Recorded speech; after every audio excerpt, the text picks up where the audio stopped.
Então, primeiro a gente fixou, como eu falei, a gente sempre vai trabalhar com o corpo algebricamente fechado. Então, deixa eu fixar cá um corpo algebricamente fechado. E a gente definiu uma curva plana. Na verdade, primeiro eu defini variedades algébricas como sendo conjunto de zeros de polinômio, mas para o caso de curva plana, na verdade, a gente define de uma maneira um pouco diferente por questões práticas, que vão ficar mais claras mais para frente. Mas a gente definiu, então, uma curva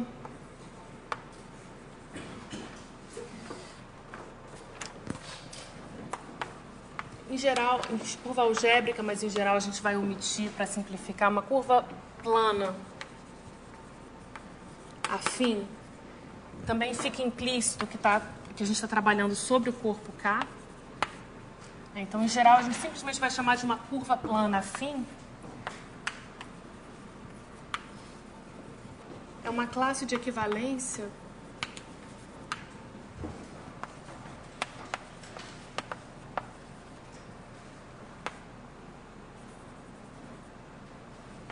deixa eu escrever dessa forma, de polinômios em duas variáveis x e y não constante, módulo a relação de equivalência que identifica dois polinômios quando eles são múltiplos um do outro.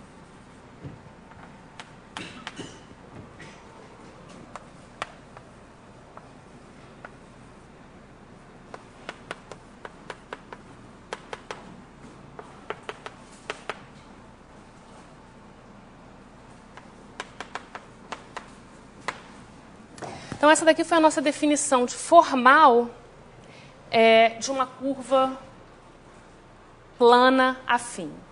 Então, só uma questão de notação. Na verdade, um abuso de notação. Quando eu tenho um polinômio f, um polinômio não constante, eu vou denominar pelo mesmo símbolo a sua classe de equivalência, ou seja, a curva definida por ela. Então, dado um polinômio f não constante,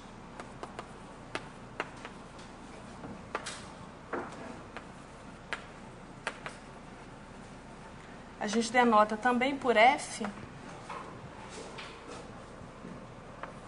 a sua classe módulo essa relação de equivalência.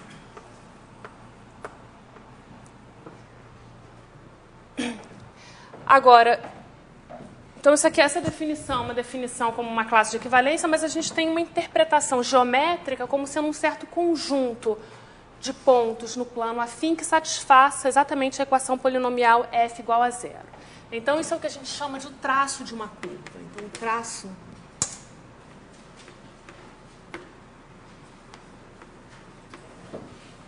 de uma curva plana afim f vai ser a variedade algébrica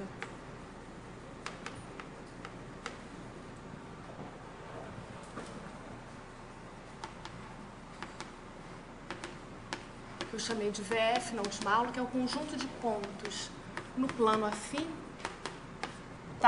tais que f de x, y é igual a zero. Então, em geral, a gente muitas vezes identifica a curva com o seu traço. Qual é a diferença aqui? A diferença é que uma curva pode vir com multiplicidade, né? Então, por exemplo, se eu tomar a curva f igual a x ao quadrado, o seu traço é simplesmente a reta x igual a zero, mas a gente, quando pensar nessa curva como uma curva plana afim, a gente pensa como se ela tivesse multiplicidade 2. Então, existe uma diferença entre a curva e o seu traço, né? A curva carrega informação não só do conjunto geométrico de pontos, mas também da multiplicidade de certas componentes. Então, deixa eu relembrar que se a gente tem f, se a fatoração por irredutíveis de f é dessa forma,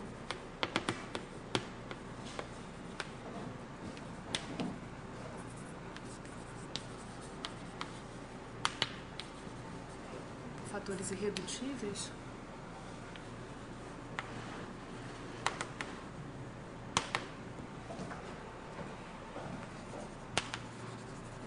cada FI a gente chama de uma componente irredutível de F que vai vir com multiplicidade MI.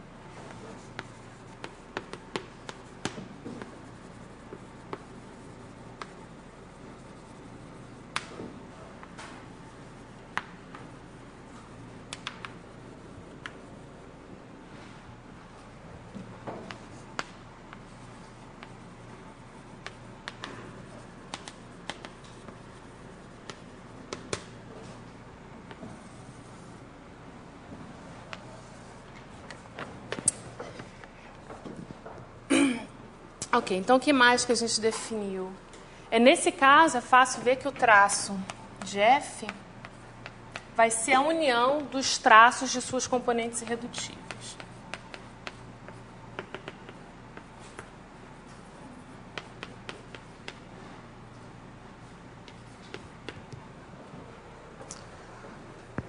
Ok, então... O que mais? Mais alguns abusos de notação. Então, como eu falei, a gente, em geral, quando a gente está interessado apenas em questões conjuntísticas, a gente acaba identificando a curva F com o seu traço.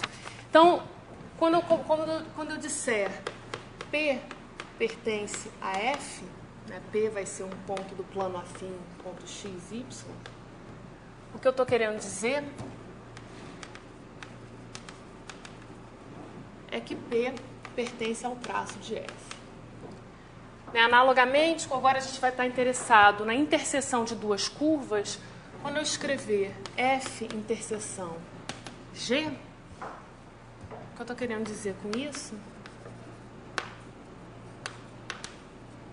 é que é a interseção dos traços, dos objetos geométricos. Então, às vezes, eu vou simplesmente identificar... Quando eu não estiver interessado em multiplicidades, eu vou identificar a curva com o seu traço. Ok, então o que a gente viu o primeiro resultado que a gente mostrou na aula passada, é o que eu chamei do lema de estude.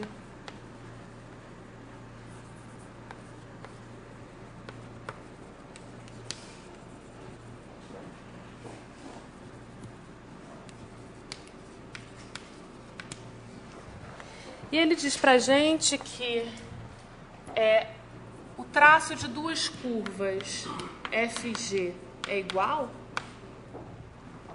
se somente se FG possuem as mesmas componentes irredutíveis. Então, se eu tomar um polinômio, uma curva irredutível, o traço de uma curva irredutível determina o polinômio F. Então, isso aqui vale se somente se FG possuem os mesmos fatores irredutíveis, as mesmas componentes irredutíveis.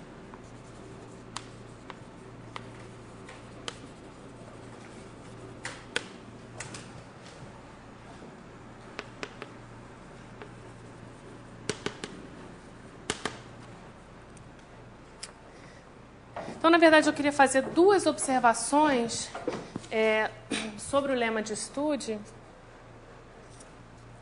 A primeira observação é a seguinte. Então, a primeira observação é que o lema de estude, na verdade, da maneira como eu enunciei, era da seguinte, que se eu tivesse F irredutível, G arbitrário, se DF está contido em VG, isso aqui vale se somente se F divide G. Então, esse daqui foi o enunciado que eu dei do teorema de estude, que acaba sendo equivalente a dizer isso daqui no contexto mais geral. Então, a primeira observação é que o lema de estude é um caso especial de um teorema muito mais geral, que é importante em geometria algébrica, que é o chamado teorema dos zeros de Hilbert. Então, o lema de estude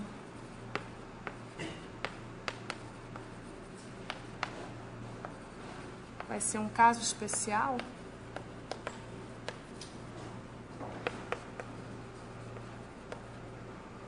do teorema de zeros de Hilbert.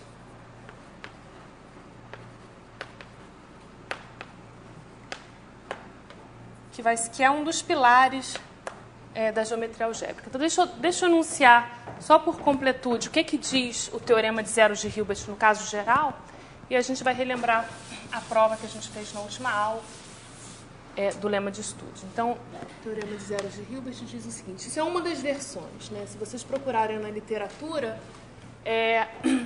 há várias formulações equivalentes do teorema de zeros, mas esse aqui, em algum sentido, me parece mais geométrico. Então, o teorema de zeros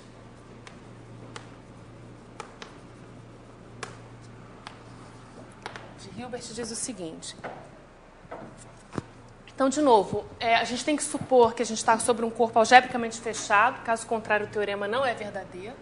Então, vamos começar fixando K. Um corpo algebricamente fechado.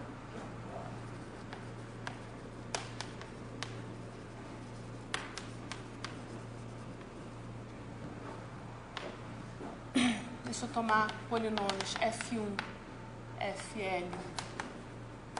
Agora, eu admito um número arbitrário de variáveis. Então, polinômios em N variáveis com coeficientes em K. Na verdade, eu vou precisar de mais um polinômio. Então, F1, Fl e G são polinômios em N variáveis.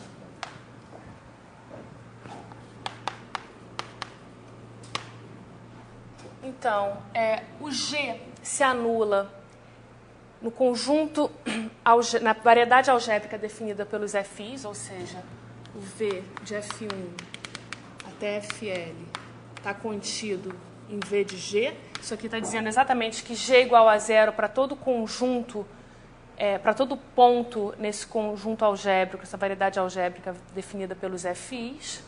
Isso daqui vale se somente se existe um inteiro m maior ou igual a 1, tal que g elevado a m pertence ao ideal gerado por F1 até Fl. Então, esse daqui é o caso. É uma formulação possível do teorema de zeros de Hilbert no caso mais geral. Deixa eu ver se tem mais.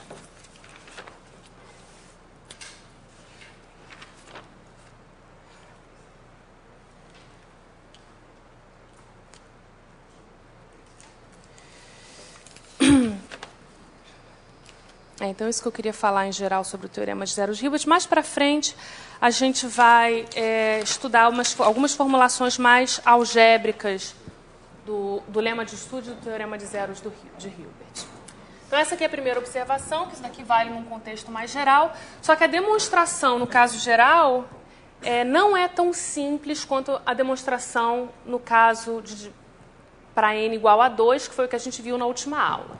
Então, a demonstração do lema de estudo, na verdade, a gente viu, é bastante simples. E deixa eu só relembrar um ponto importante, um ponto fundamental na demonstração que a gente viu na última aula.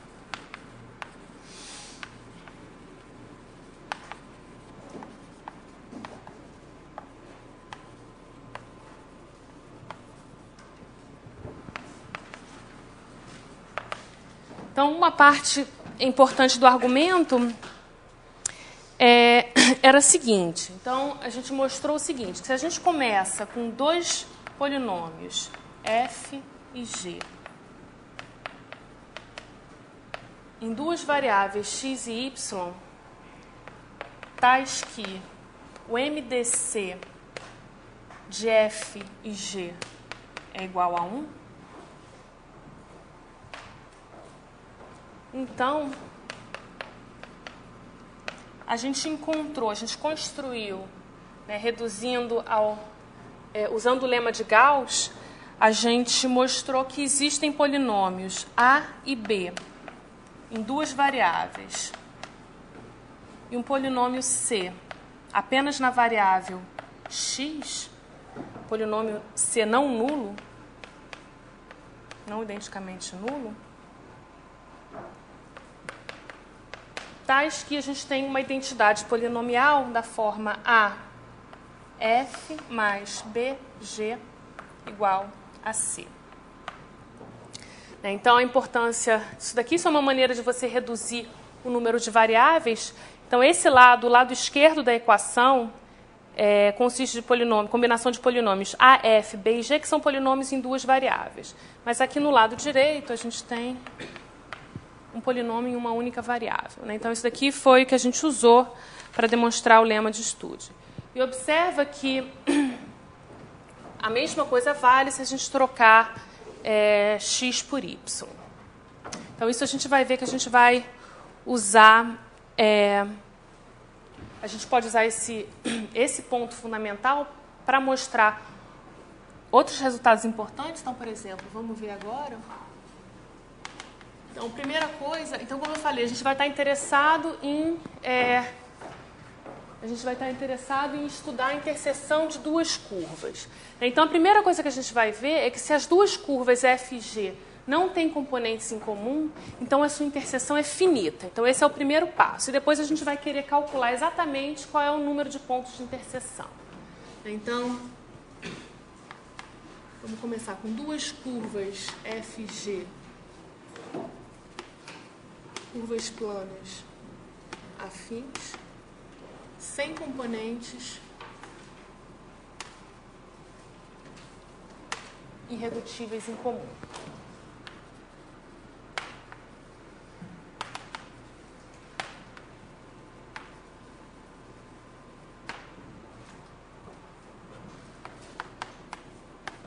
Então, a interseção F, interseção G, lembrando, isso aqui é simplesmente a interseção dos seus traços, é finita.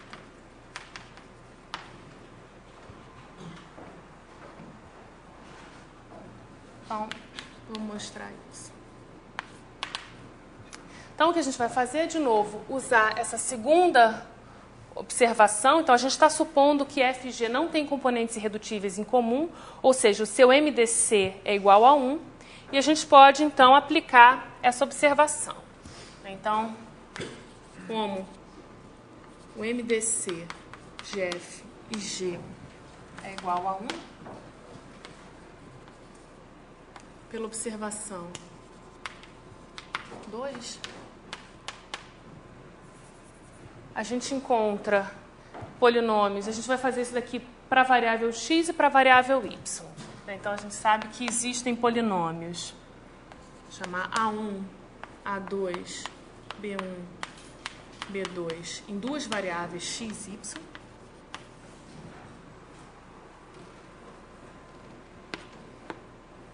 Polinômio C1 apenas na variável x, polinômio não nulo.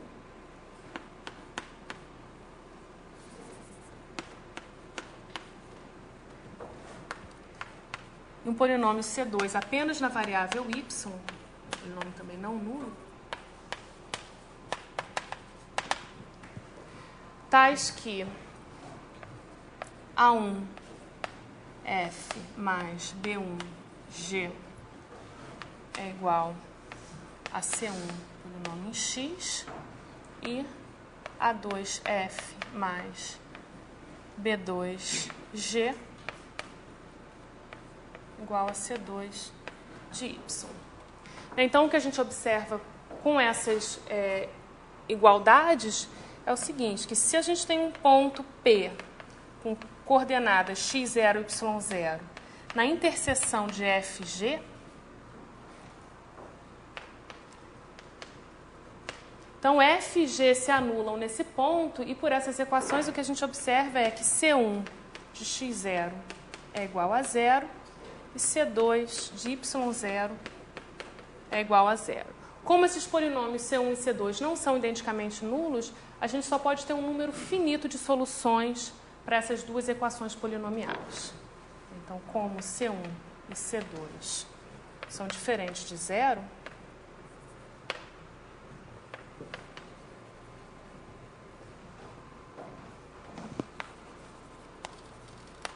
a gente tem um número finito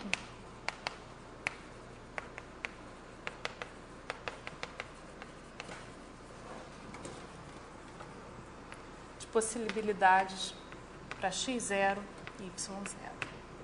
Então, com isso, a gente mostra a finitude da interseção de duas curvas planas afins. Então, o que a gente vai querer fazer agora é calcular esse número de pontos de interseção. Então, deixa eu reanunciar, ainda de maneira informal, o teorema de Bézout, que é o resultado que nos permite contar o número de interseção de curvas planas. Então, deixa eu de novo relembrar.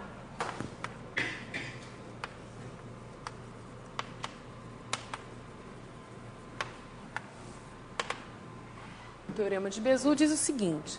Então, vamos supor que a gente tem FG curvas planas sem componentes irredutíveis em comum.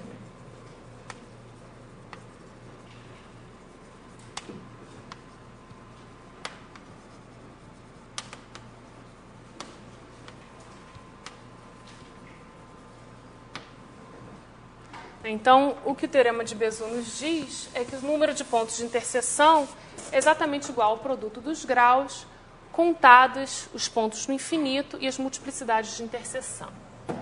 Então, o número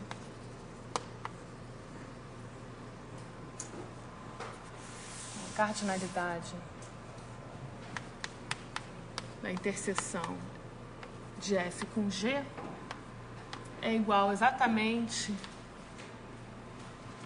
ao grau de F vezes o grau de G, se levarmos em conta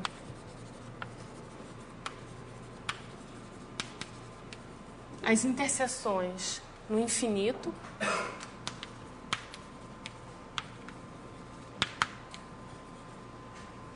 entre aspas, nos pontos do infinito,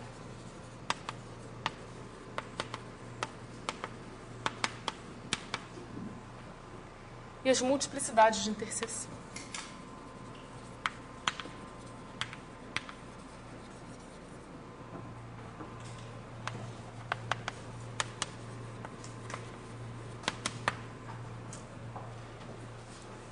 Então, isso é que a gente vai mostrar, possivelmente daqui a umas 2 ou 3 semanas, a gente vai, talvez até antes.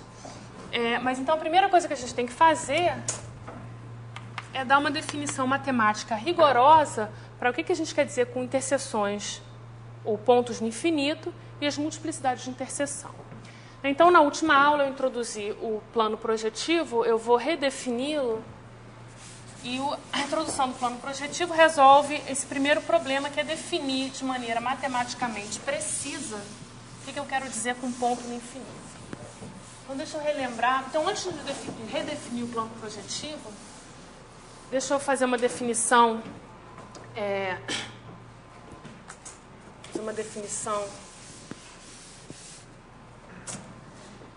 mais simples, que é direções. A gente vai tratar de direções assintóticas de uma curva. Então, as direções assintóticas, em algum sentido, é o que a gente está intuitivamente pensando como os pontos no infinito. Então, deixa eu definir precisamente o que eu quero dizer com isso. Então, deixa eu começar com um polinômio f de grau D.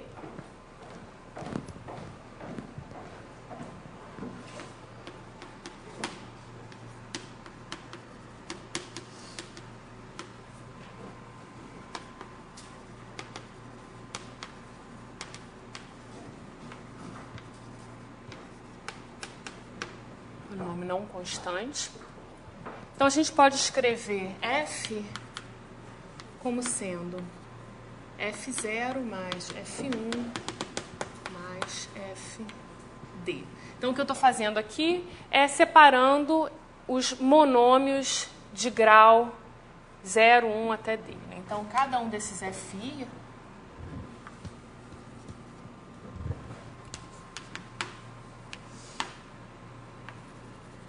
é um polinômio homogêneo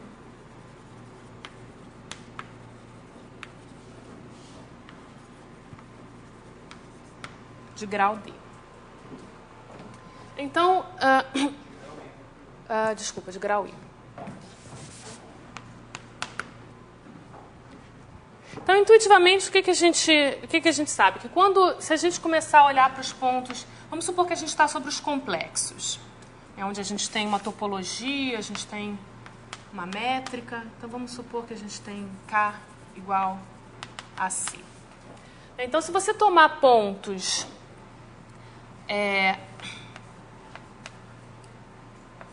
pontos com coordenadas x e y, se você fizer essas coordenadas, tomar pontos com coordenadas x e y com módulos suficientemente grandes, ou seja, se eu tomar módulo de x e módulo de y indo para infinito, então, quando eu olhar para o polinômio f avaliado em x e y, os termos que vão contribuir, os termos relevantes vão ser aqueles com maior grau. Então, quando eu fizer módulo de x e módulo de y ir para infinito, a gente pode...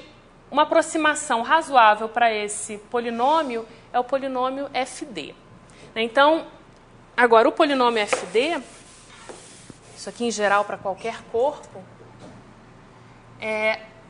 esse polinômio, como ele é um polinômio homogêneo e a gente está sobre um corpo algebricamente fechado, ele se fatora como produto de termos lineares. Então, como K é algebricamente fechado,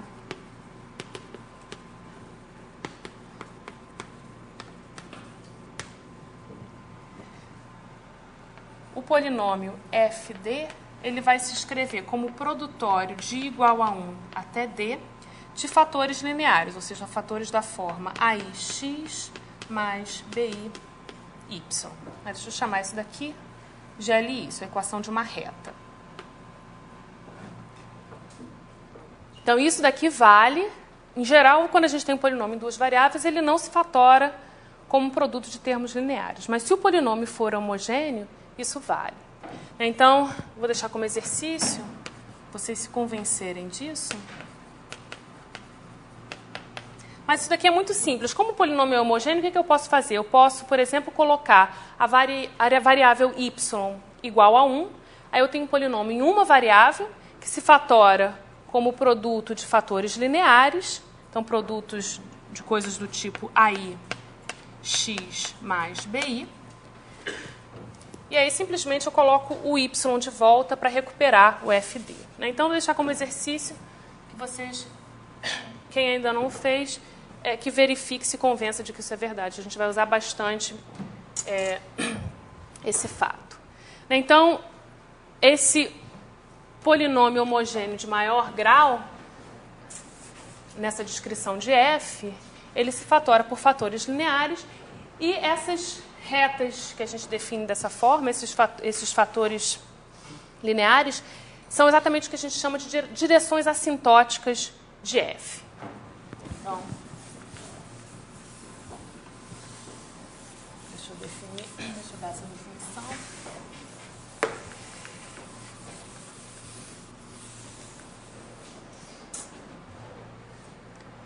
Com as retas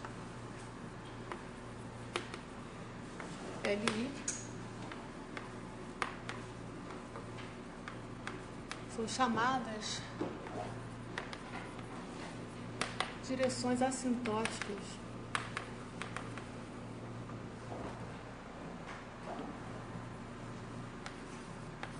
de F. Deixa eu só fazer então uma observação para, em algum sentido, justificar essa nomenclatura. No caso, então, em que K é o corpo dos complexos, onde a gente tem uma noção de... a gente tem uma topologia. Então, L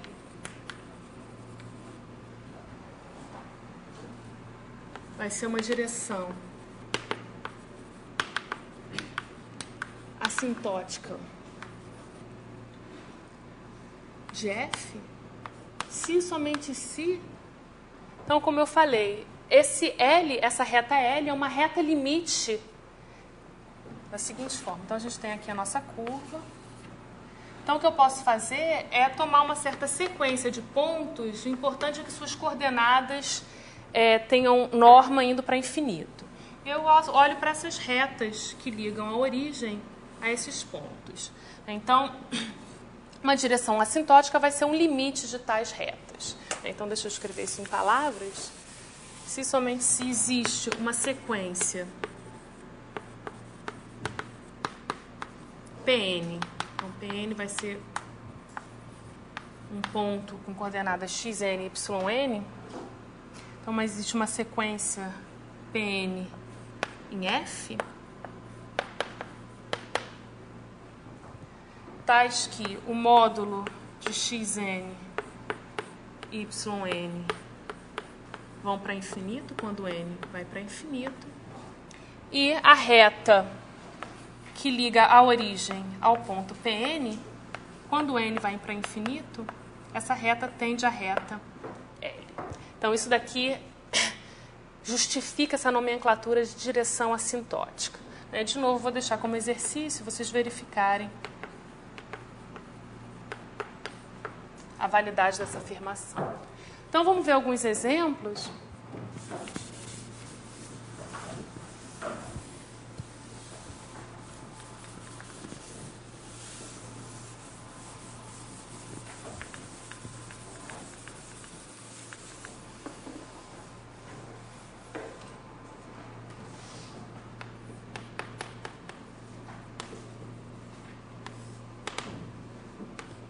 Então, o primeiro exemplo, na verdade a gente vai ver dois exemplos simples, a gente vai voltar a eles mais tarde, é o exemplo da parábola y menos x2, então deixa eu fazer o esboço real dessa curva. E a gente vê que, de fato, a única direção assintótica é a direção horizontal, que é a direção dada por x igual a zero. Então, x igual a zero é a direção assintótica de F. Então, x aqui não é o eixo x, na verdade, talvez deve colocar para ficar claro. X igual a zero é a direção assintótica de F. E a gente viu, de fato, que para qualquer curva, por exemplo, que passasse pela origem, a gente viu que ela corta a parábola em dois pontos, possivelmente com multiplicidade, no caso da reta tangente a esse ponto, menos a reta vertical. Essa reta vertical é exatamente uma direção assintótica de F. Aí, deixa eu olhar um outro exemplo, que é o exemplo da hipérbole xy menos 1. Então, aqui, o que a gente observa, a gente olha para o termo de maior grau, que é o termo xy. Então, isso nos dá que x igual a zero e y igual a zero são exatamente as duas direções assintóticas dessa curva.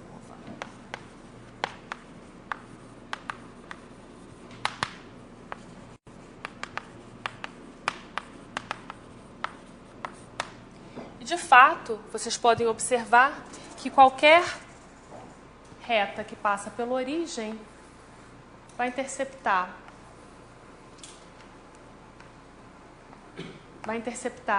a hipérbole em dois pontos, com exceção das duas retas coordenadas x igual a zero e y igual a zero. Essas duas retas não interceptam a hipérbole. Então, o que está acontecendo aqui? Bom, elas têm uma direção, elas são direções assintóticas de F, e mais do que isso, o que isso está sugerindo para a gente, como eu falei para vocês que o número de interseções de uma reta pelo teorema de Bézout com essa hipérbole tem que ser exatamente 2, isso está sugerindo para a gente que essas duas retas assintóticas,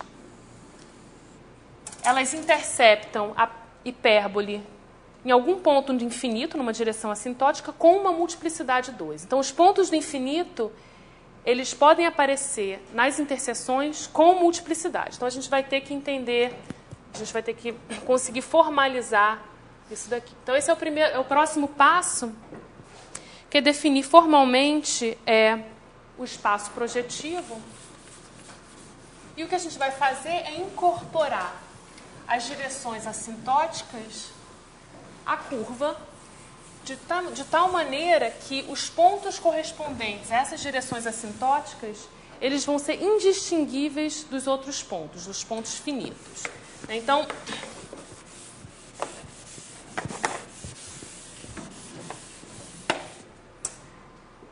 para isso, a gente vai definir então, o espaço projetivo.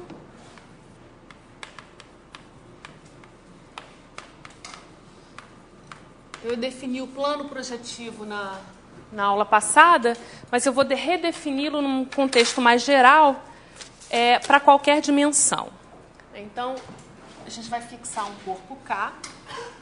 A princípio, esse corpo não precisa ser algebricamente fechado, isso vale para qualquer corpo.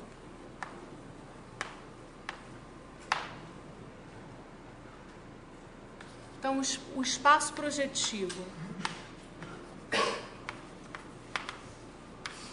de dimensão N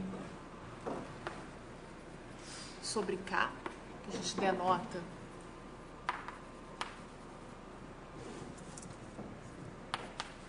por PNK,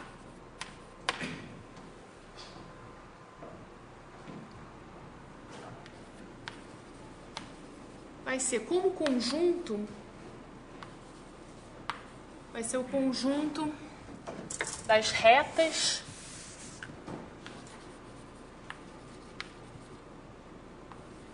de K N mais 1. Então, estou pensando aqui no espaço vetorial sobre K de dimensão N mais 1. E eu olho para os subespaços de dimensão 1, ou seja, as retas passando pela origem.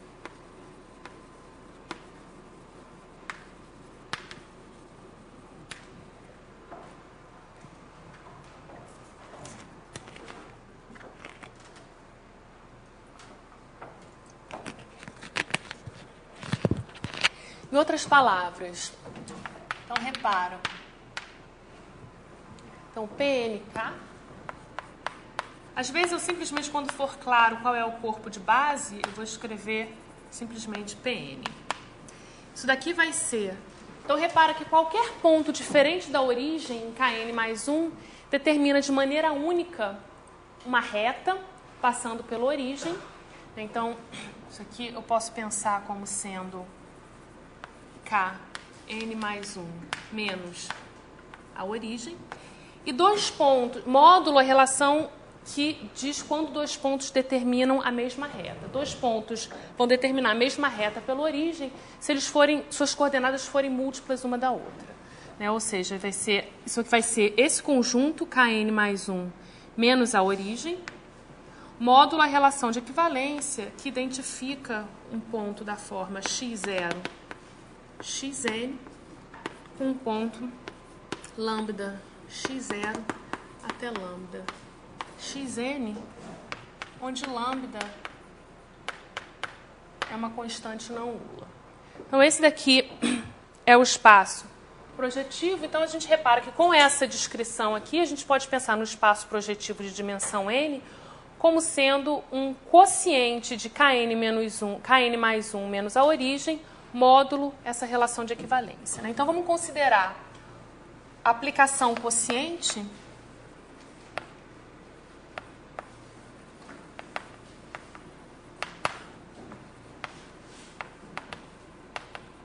chamar de π de K N mais 1 menos a origem em PN K.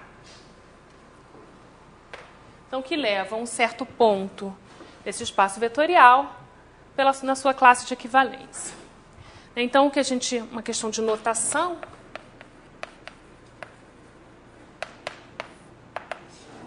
a gente vai denotar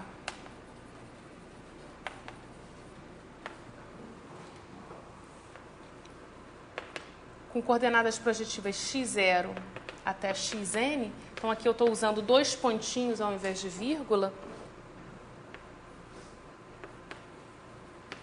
O ponto π de x0, xn do espaço projetivo. A imagem desse ponto.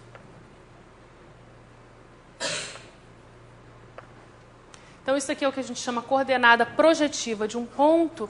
E a gente tem que lembrar que, diferentemente das coordenadas cartesianas, um ponto não determina unicamente as suas coordenadas. Então, a gente tem que lembrar que elas só estão definidas a menos de um fator de proporcionalidade.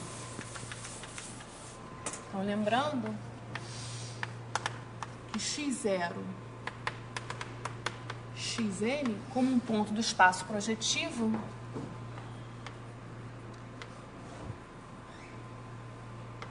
vai ser igual ao ponto com coordenadas projetivas lambda de x0 é lambda de xn para qualquer lambda, uma constante não nula. E esses dois pontinhos aqui, eles estão sugerindo, então, que o que importa não são exatamente os valores de x e, mas exatamente as suas razões, né? Então, a gente tem essa ambiguidade ali. Ok, então agora vamos ver como que a gente vai trabalhar com essas coordenadas projetivas. Então, antes disso, deixa eu fazer...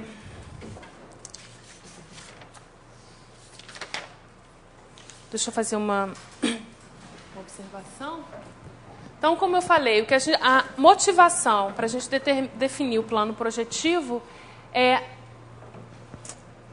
a gente adjuntar ao espaço afim as suas direções assintóticas. Então, a primeira coisa que a gente vai ver é que, de fato, a gente pode olhar para o AN como um subconjunto de PN e o complementar vai corresponder exatamente às direções em AN.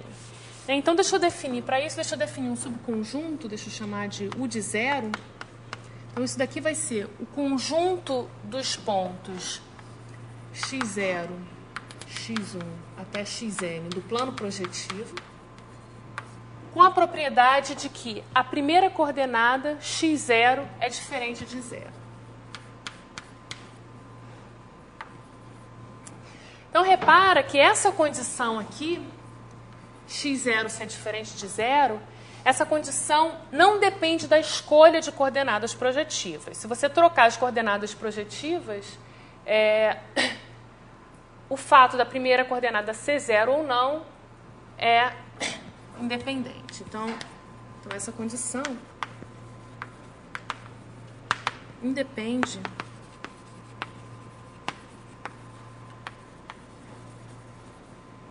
da escolha de coordenadas projetivas.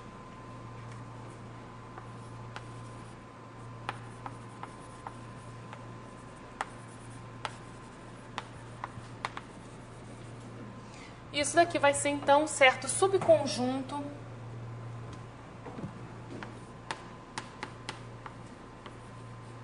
de PN.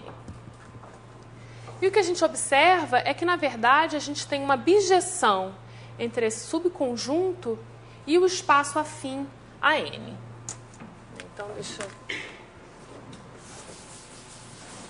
dizer explicitamente, definir explicitamente essa bijeção.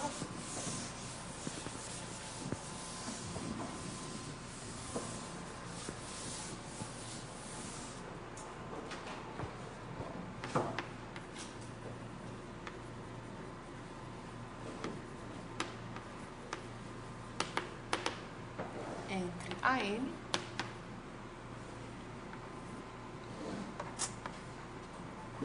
e esse subconjunto, o zero de PNK, definido da seguinte forma.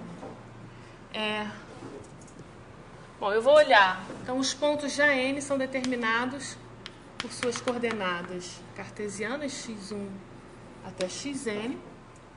E o que eu vou fazer é simplesmente associar a esse ponto o ponto de PN com coordenadas x0 igual a 1.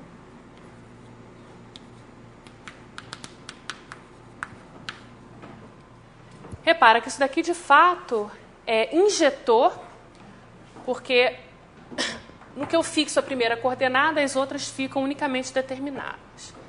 E ela vai ser bijetora e inversa, na verdade, se eu tomar pontos com coordenadas x0, x1 até xn. Então, nesse conjunto de 0, a primeira coordenada x0 é diferente de 0. Então, eu posso multiplicar todas as entradas. Então, esse ponto aqui, na verdade, eu posso multiplicar todas as coordenadas por 1 sobre x0. Então, o que a gente obtém é que em coordenadas projetivas, esse ponto aqui pode ser representado da seguinte forma: x1 sobre x0 até xn sobre x0. Então, todo ponto nesse conjunto tem uma representação única dessa forma. E aí eu simplesmente associo, então, a esse ponto o ponto x1, x0 até xn, x0. Então, isso daqui é o que a gente chama de uma carta afim do espaço projetivo.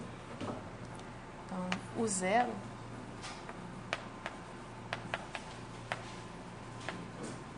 é uma carta afim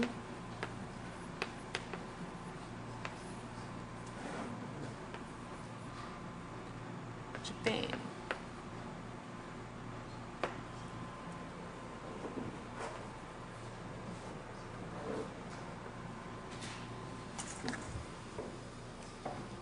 Ok, então, deixa eu fazer algumas observações em relação às cartas afins. Então, a primeira observação é que, na verdade, a gente escolheu, a gente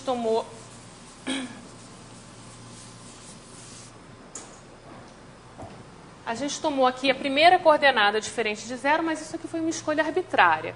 A gente poderia ter feito o mesmo, determinando que qualquer uma das coordenadas x e fossem diferentes de 0. Então, analogamente,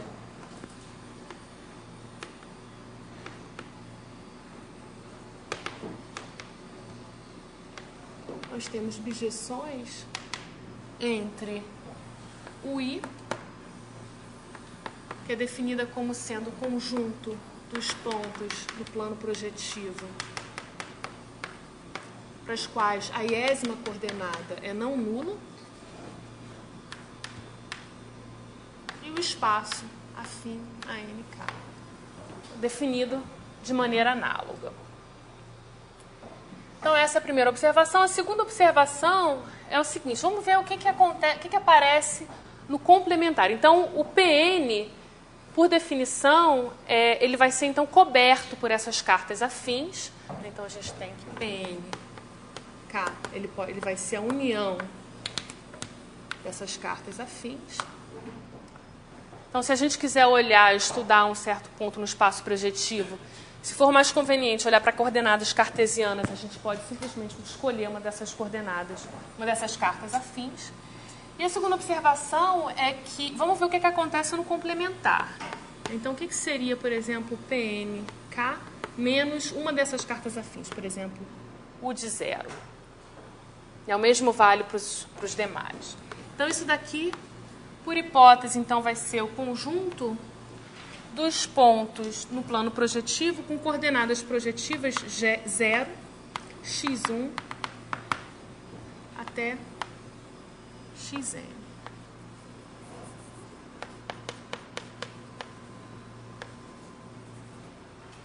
Agora, isso aqui, repara que isso daqui admite uma bijeção natural com Pn menos 1. Então, o complementar desse AN, identificando o 0 com AN, o complementar desse AN em PN é exatamente um PN menos 1. Então, aqui a gente tem uma estrutura recursiva nesses espaços projetivos. Então, ok, eu acho que eu ainda vou querer manter esse exemplo aqui.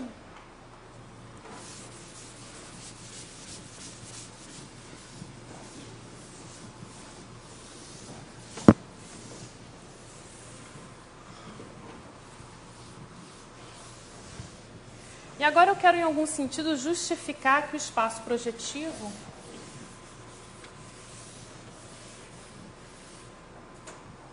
é, de fato, em algum sentido, uma compactificação do AN. Então, deixa eu fazer uma observação. No caso complexo, quando, de novo, a gente tem uma topologia,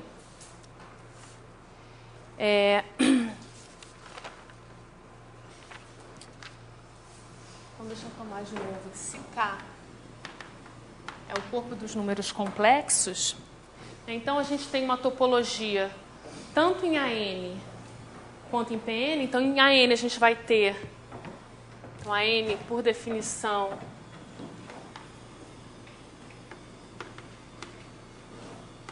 a gente tem a topologia usual euclidiana em AN, vista como simplesmente CN, e a gente tem uma topologia quociente em PN induzida pela aplicação quociente.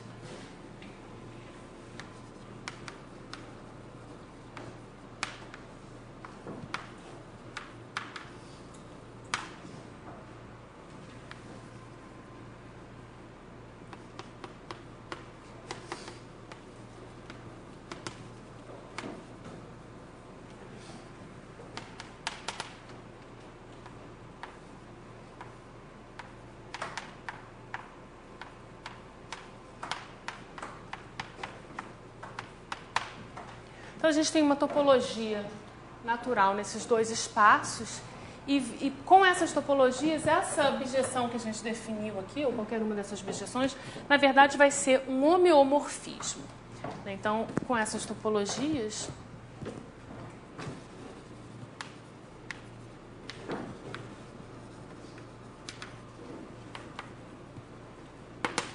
o que a gente tem é o seguinte: primeiro, que cada um dos UIs vai ser um aberto denso de PN.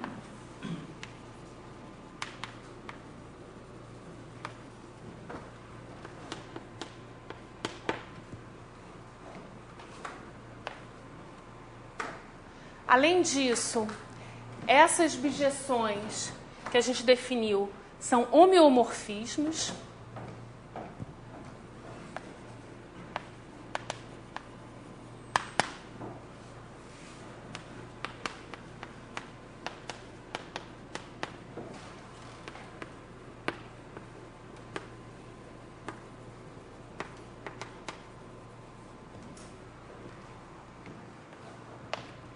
E, finalmente, esse espaço projetivo PNC é um espaço compacto.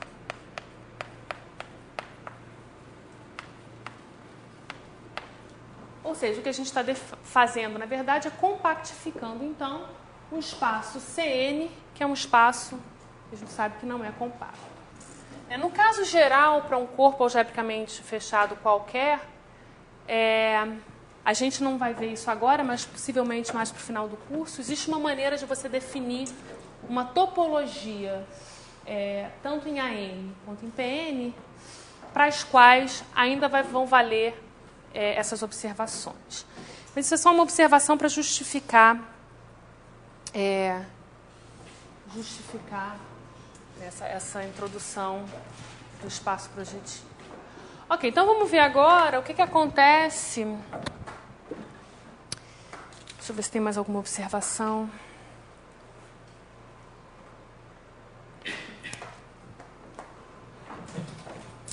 Ok, só uma questão de nomenclatura. Então, esse conjunto complementar aqui, quando a gente considera essa bijeção aqui, a gente pensa nos pontos de zero como sendo os pontos finitos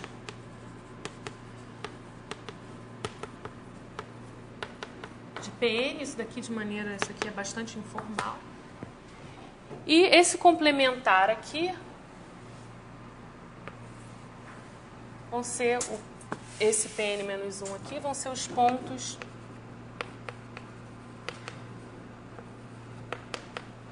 de PNK no infinito. Então, como eu falei, essa nomenclatura é útil quando você está pensando nesses pontos como as direções assintóticas de AN, mas ele não é muito apropriado, porque, como eu observei, essa definição aqui é arbitrária. A gente poderia ter olhado para alguma outra carta afim. Ok, então essa definição do espaço projetivo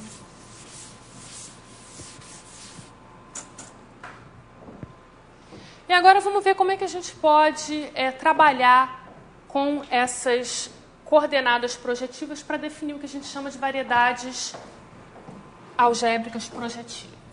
Então,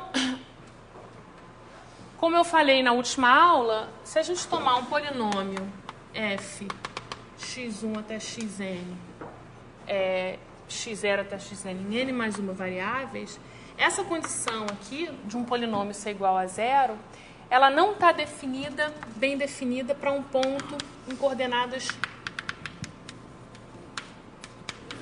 projetivas. A gente poderia multiplicar cada uma dessas entradas por lambda e essa equação poderia deixar de valer. Porém, se a gente começar com um polinômio homogêneo, a condição do polinômio se anular num ponto ou não independe da escolha das coordenadas projetivas. Então, deixa eu fixar, para escrever isso, deixa eu tomar f, um polinômio em n mais uma variáveis,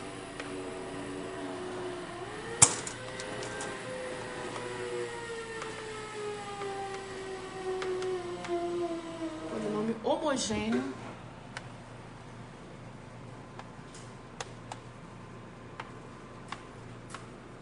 de grau D, pelo menos 1. Então, o que acontece quando eu calculo f de lambda x0 até lambda xn?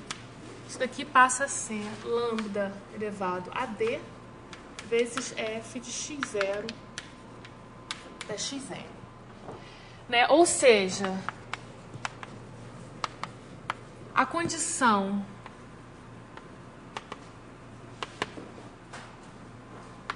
f de x0, xn ser igual a zero independe da escolha de coordenadas projetivas para um ponto.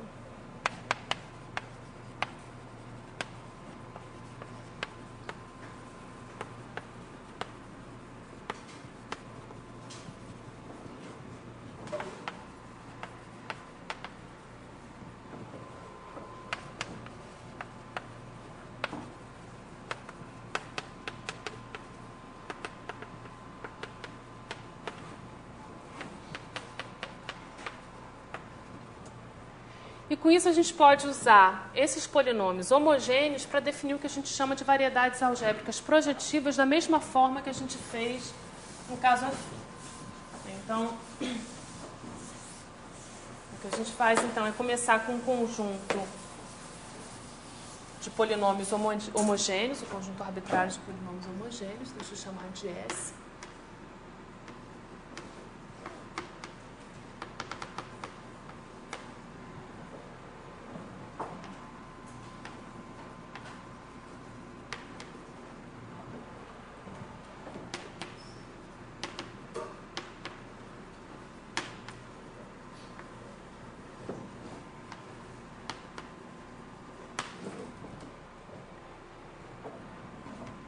Então, conjunto. Então, agora tem um pouco de uma nomenclatura um pouco distinta. Eu vou sempre reservar as letras minúsculas para polinômios arbitrários e as letras maiúsculas para polinômios homogêneos. No espaço afim, a gente definiu V de S como sendo conjunto de zeros de polinômios arbitrários. Então, no caso homogêneo, para não ter confusão, eu vou chamar de Z de S em vez de V de S. Então, V fica sendo para o caso afim e Z para o caso projetivo. Então, isso daqui vai ser o conjunto de todos os pontos no espaço projetivo, tais que f de x0 até xn é igual a zero para qualquer f no conjunto S. De novo, essa observação aqui garante que aquela condição ali está bem definida. Então, esse conjunto é o que a gente chama uma variedade projetiva. A variedade algébrica projetiva.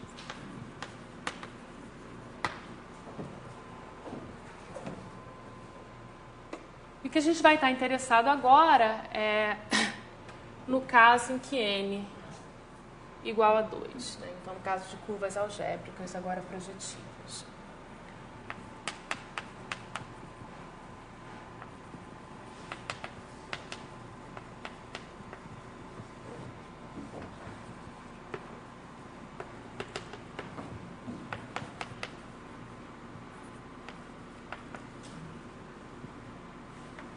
Então, nesse caso, a gente vai usar coordenadas projetivas x, y, z em vez de x, y.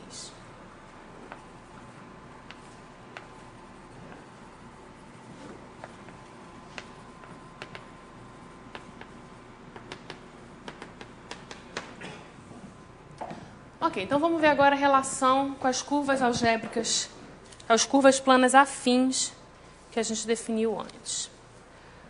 Ok, então, só mais uma observação de novo. No caso, a gente vai ver isso no caso específico de curvas, mas em geral, essas variedades projetivas, elas aparecem como compactificações das variedades afins definidas em AM. Então, seria a compactificação, e o que a gente faz é exatamente, como a gente vai ver agora, é agregar as direções assintóticas como pontos no infinito.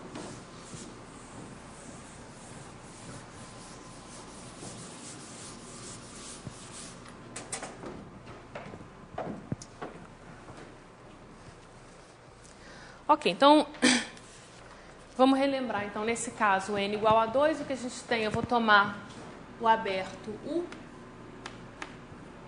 a carta, o subconjunto U, de pontos x, y, z em P2, tais que z é diferente de zero. Que é o mesmo que pedir que z seja igual a 1, escolhendo as coordenadas projetivas de maneira adequada. Então, a gente tem aqui uma bijeção com A2. Então, a gente vai ter um ponto aqui da forma x, y, vai ser levado ponto com coordenadas projetivas x, y. Então, esses são os que a gente chama os pontos finitos do plano projetivo, e os pontos com coordenadas z igual a 0 seriam os pontos do infinito. Então, vamos ver o que acontece quando a gente começa aqui em A2, a gente vai ter o conjunto V de F. Então, isso aqui é o traço de uma curva afim. E vamos ver qual é a imagem. Deixa eu chamar isso daqui de φ. Então, dado F, então, um polinômio não constante,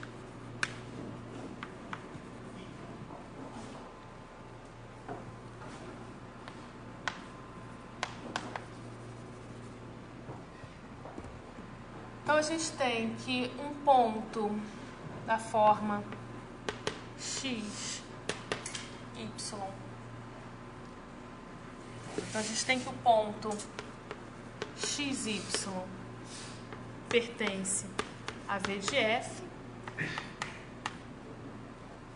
Isso daqui vale exatamente quando F de x, y for igual a 0. E agora o que a gente vai querer fazer é determinar quando que um ponto de U está na imagem de F. Né? Então, um ponto x, y, z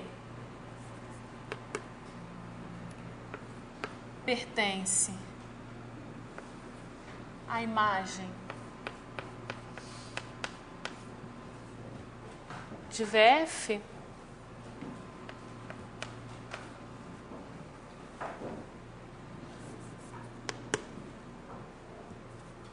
na verdade, a gente pode pensar no ponto x, y, 1 está na imagem de VF exatamente quando, de novo, que a gente tem aqui f de x, y, 1, ou, na verdade, f de x, y é igual a 0. E agora a gente vai querer determinar uma variedade projetiva cujos pontos finitos são exatamente dessa forma. Então, como que a gente vai fazer isso? De novo, deixa eu deixar isso aqui.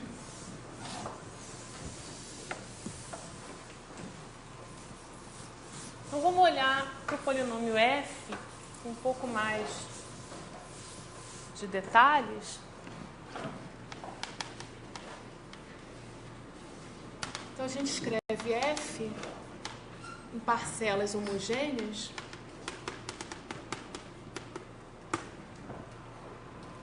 Então, fi homogêneo de grau I.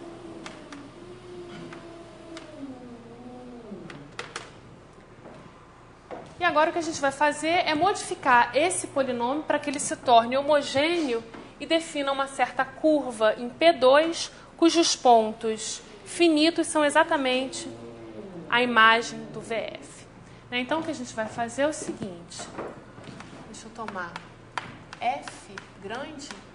Vai ser a homogeneização do F. Ou seja, eu vou adicionar aqui potências de Z de forma que ele se torne homogêneo.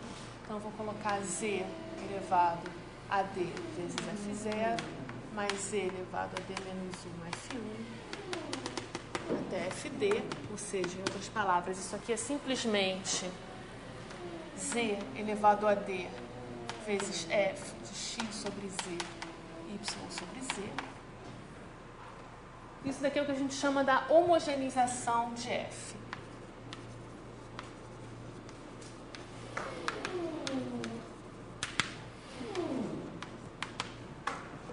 Então, quando a gente faz Z igual a 1, a gente volta ao polinômio original. Então, com isso, a gente observa que um ponto da forma x, y, z pertence à imagem da curva, do traço da curva V de F, a φ de V de F. Se somente se, bom, primeiro esse ponto tem que estar na carta afim U. Então, Z tem que ser diferente de 0. E F de X, Y, Z é igual a 0. Em outras palavras, o que a gente mostrou foi o seguinte.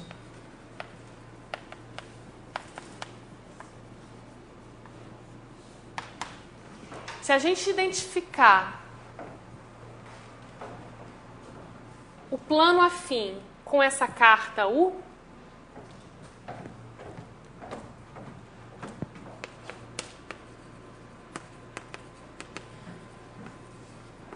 identificando o plano afim com U via aquela objeção φ,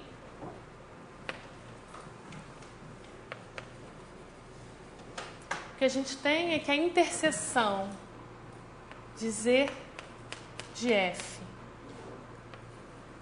com os pontos finitos, com A2K, é exatamente o V de F.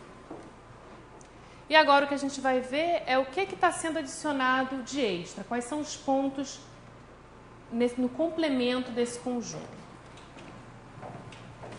Então, no complemento, vamos ver o que está aparecendo.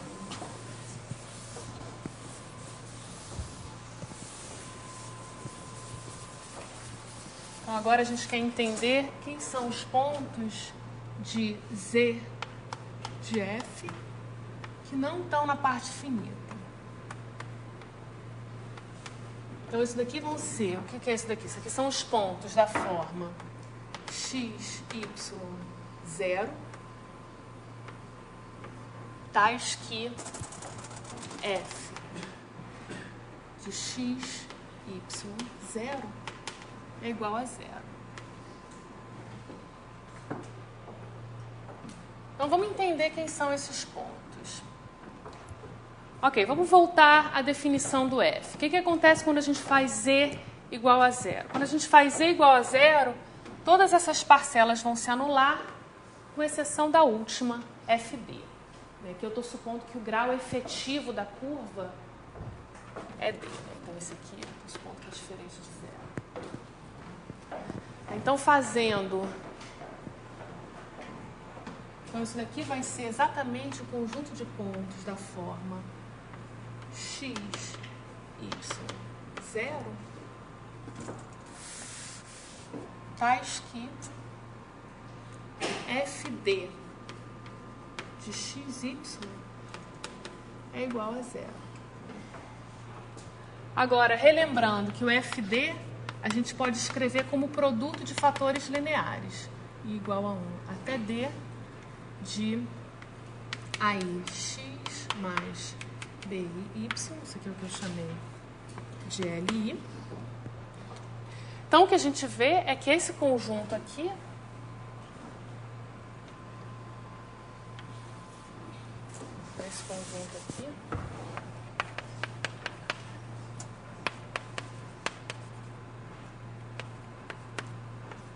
consiste exatamente dos pontos da forma menos BI, AI, 0.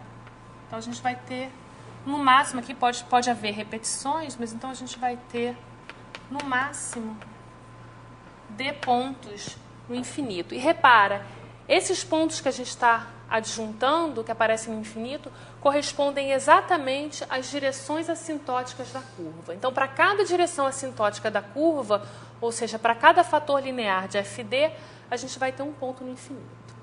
Então, de fato, o que a gente está fazendo é agregando de uma maneira natural as direções assintóticas como pontos da curva. E repara que, a princípio, se você olha para a definição de Z de F, não existe nenhuma distinção natural entre esses pontos que a gente está chamando de pontos no infinito e os pontos finitos na curva. Ok, então...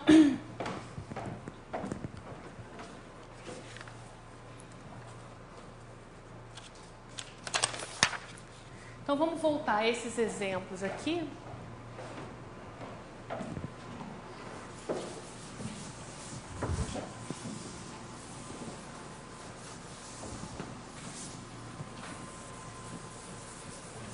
Antes disso, deixa eu só fazer uma última observação aqui, que esse ponto, esse vetor com coordenadas menos BI, AI, é exatamente um vetor diretriz para essa reta assintótica, para essa direção assintótica LI.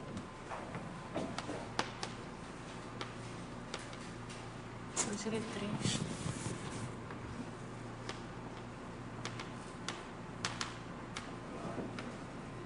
da direção assintótica LI. Ok, então agora vamos voltar àqueles exemplos. Então, vamos ver o que está acontecendo aqui. Então, nesse primeiro caso, deixa eu colocá-los aqui. Então, nesse primeiro caso, F igual a Y menos X2. Então, o que a gente tem? A gente tem... Na verdade, deixa eu usar logo esses desenhos aqui.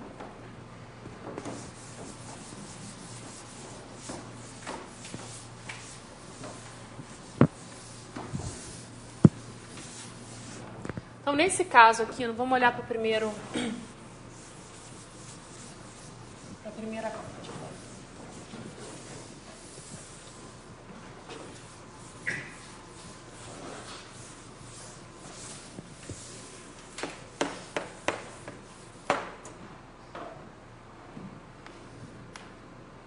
Então, nesse caso aqui, a gente já viu que a direção assintótica ela tem diretriz exatamente dada por 0, 1.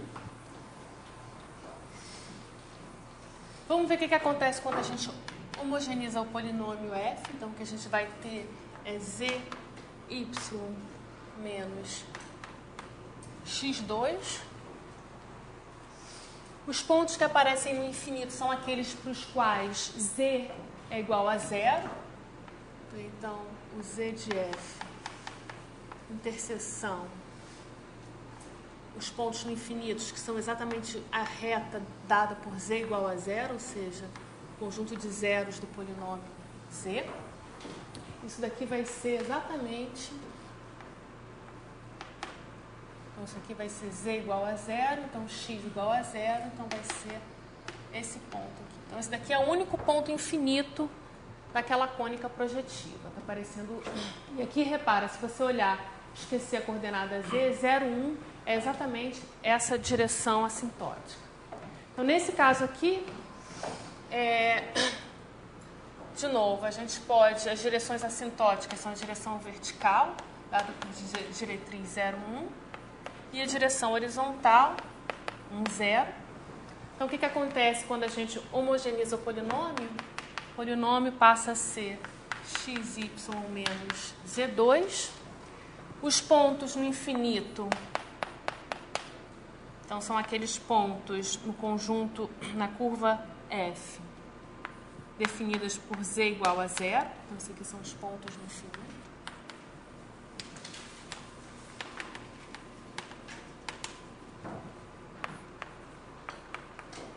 Pertencem à curva, né? Isso daqui vai ser, fazendo z igual a zero, a gente tem ou que x igual a zero ou que y igual a zero. Ou seja, a gente vai ter 0, 1, 0 e 1, 0, 0. Se a gente olha para as coordenadas x e y, a gente tem exatamente essas duas direções assintóticas. Ok, mas como eu falei, a escolha, dizer que esses pontos são pontos no infinito é uma escolha arbitrária. Por exemplo, aqui, o que a gente poderia fazer? Em vez de deshomogeneizar esse polinômio fazendo z igual a zero, se eu quiser entender o que está acontecendo nesse ponto, eu vou olhar para a carta afim em que y é diferente de zero. Ou seja, aqui, deshomogeneizando com relação à variável y, né, ou seja, fazendo y igual a 1, eu vou obter uma outra curva afim. Então, agora eu vou escrever f til. Então, é o polinômio que eu obtenho fazendo z igual a 1. Eu vou ter z menos x2. Então, deixa eu chamar esse ponto aqui de P. Então, o que eu estou fazendo aqui, eu olhando para a carta afim, onde y é diferente de zero. E aqui o que a gente tem, então... Deixa eu deixar claro que aqui é x e y. Aqui, então, vai ser x e z. Então, isso daqui vai ser uma outra visão afim dessa curva projetiva. Aqui está o ponto P. A reta z igual a zero. Deixa eu ver se é isso mesmo que eu quero fazer. Sim, a reta no infinito, que é a reta z igual a zero, agora está aqui. Então, essa aqui é a reta z igual a zero, que é a reta que a gente chamou reta do infinito. E essa direção, então, essa reta vertical aqui, que antes só encontrava a cônica em um ponto, quando a gente olha para essa reta, que é a reta x igual a zero, deixa eu usar uma outra cor aqui. Se a gente olhar para a reta x igual a zero, ela vai interceptar a cônica em um segundo ponto, que é esse ponto P aqui. Então, ali está o segundo ponto de interseção. Ok, vamos fazer a mesma coisa nesse caso aqui. Então, se eu quiser olhar, aqui eu vou ter dois pontos no infinito. Vamos supor, para começar, que eu quero olhar para esse ponto aqui, P1. Se eu quiser entender melhor como é que a curva se comporta numa vizinhança desse ponto, eu vou, então, deshomogeneizar com relação à variável y. Então, de novo, eu vou fazer y igual a 1.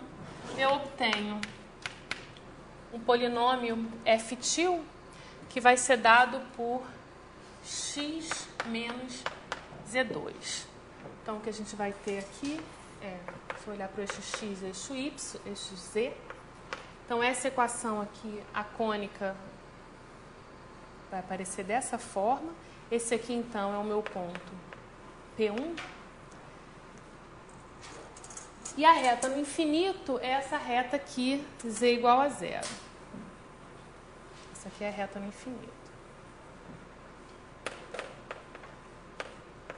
E agora, repara, agora que eu estou interessado é entender, então a gente está olhando para o ponto 0, 1. Então a gente está olhando para o ponto no infinito correspondente à direção assintótica vertical. Então vamos olhar para essa reta aqui. Essa reta é a reta x igual a zero, que nesse desenho afim, nessa carta afim, ela não intercepta a cônica, não intercepta a hipérbole em nenhum ponto. Então o que acontece quando a gente olha para essa outra carta afim aqui?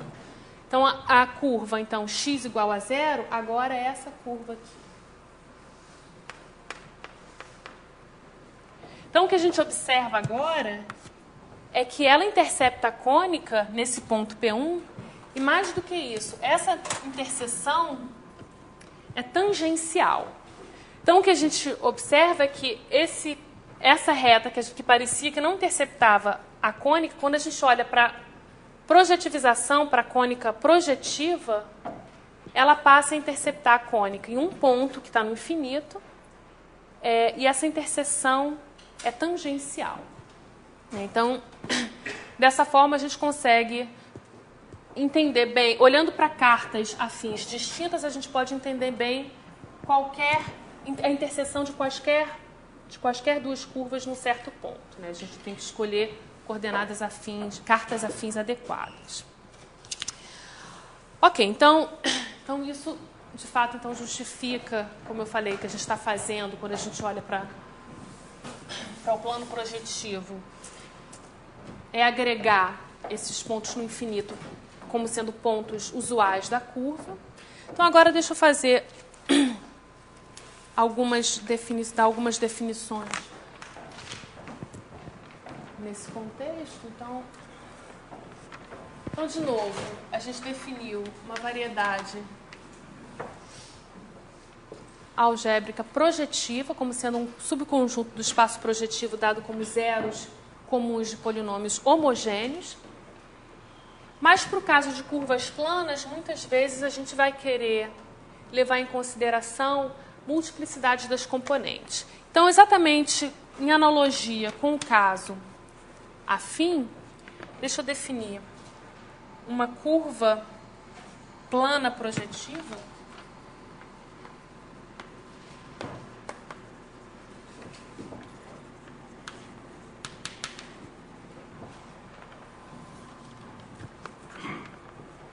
É uma classe de equivalência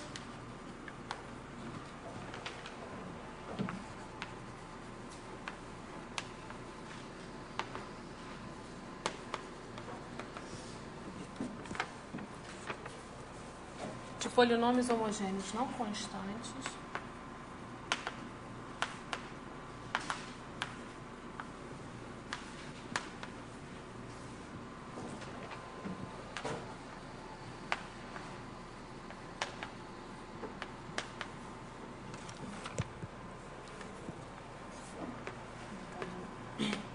Kx, y, z, módulo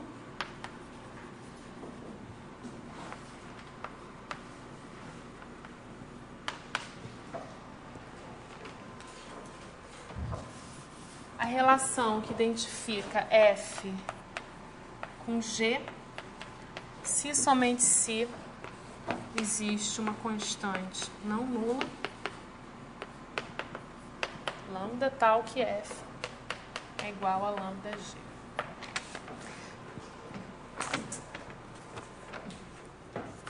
Então, de novo, a questão de a gente vai usar os mesmos abusos de notação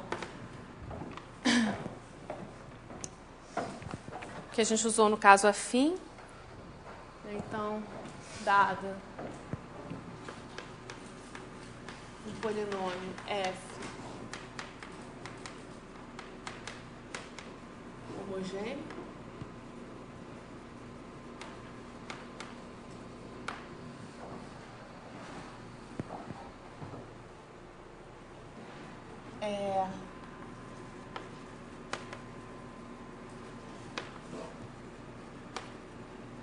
a gente denota também por F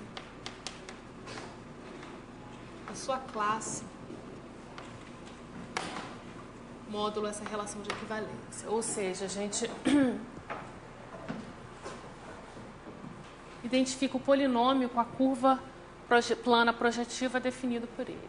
Então, a gente tem, de novo, eu digo que um ponto P do espaço projetivo pertence a F, para dizer simplesmente que P pertence ao traço de F. Então, isso aqui é o que a gente chama do traço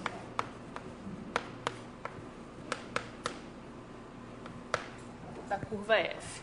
Novamente, a interseção de duas curvas, escreve F interseção G, vai significar Z de F interseção Z de G.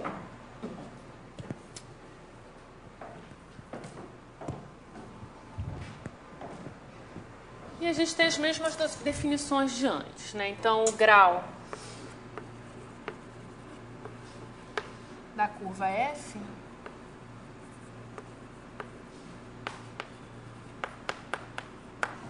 é simplesmente, por definição, o grau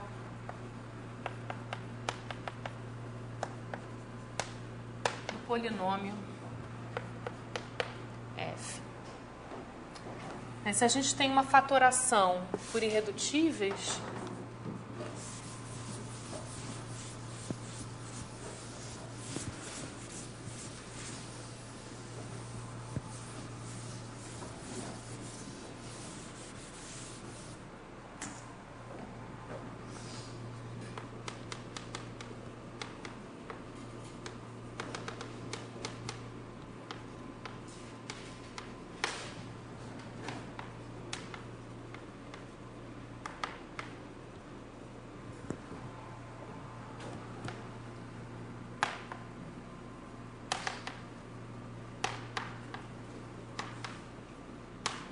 bom, então a primeira observação é que cada um dos fatores, como F é homogêneo, cada um dos fatores Fi também é homogêneo.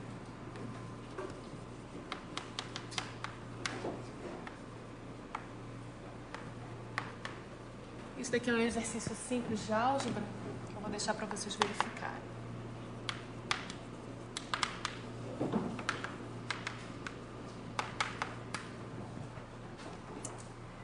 E nesse caso, a gente diz que cada Fi é uma componente irredutível de F de multiplicidade Mi.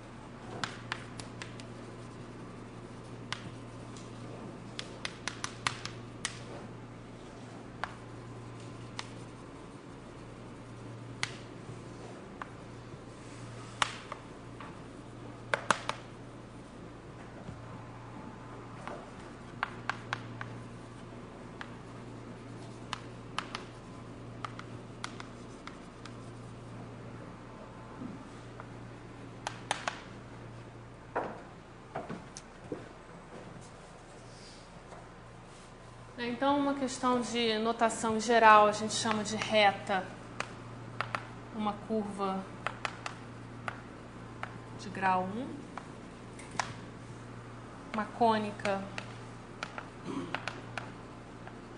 é uma curva de grau 2, uma cúbica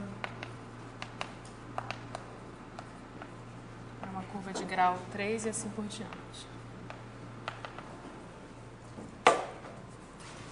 E todos os resultados que a gente mostrou até agora, no caso afim, têm análogos no caso projetivo.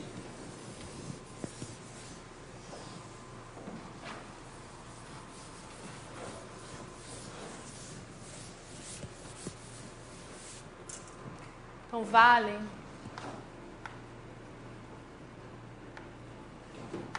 versões projetivas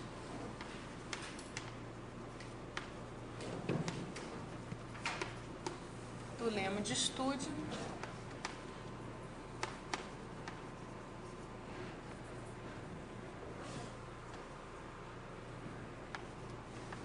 e da finitude de interseção.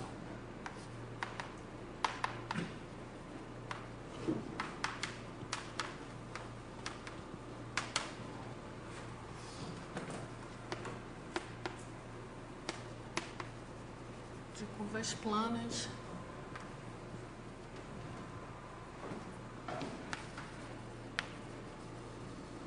Sem componentes irredutíveis em comum.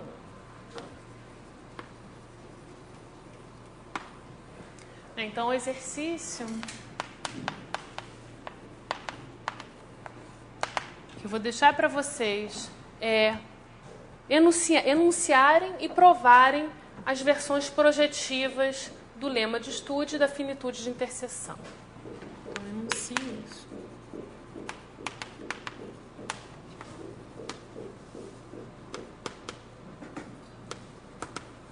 Demonstra-se. Então, isso aqui é simples e vocês podem usar a versão afim à demonstração. Ok, então acho que hoje eu vou terminar mais cedo. Acho que não vou conseguir. Acho que é melhor a gente terminar por aqui e na quarta-feira a gente começa com calma. Então, o que a gente vai fazer na quarta-feira, na verdade, é o seguinte, algo que eu ia fazer na aula de hoje, que é estudar automorfismo.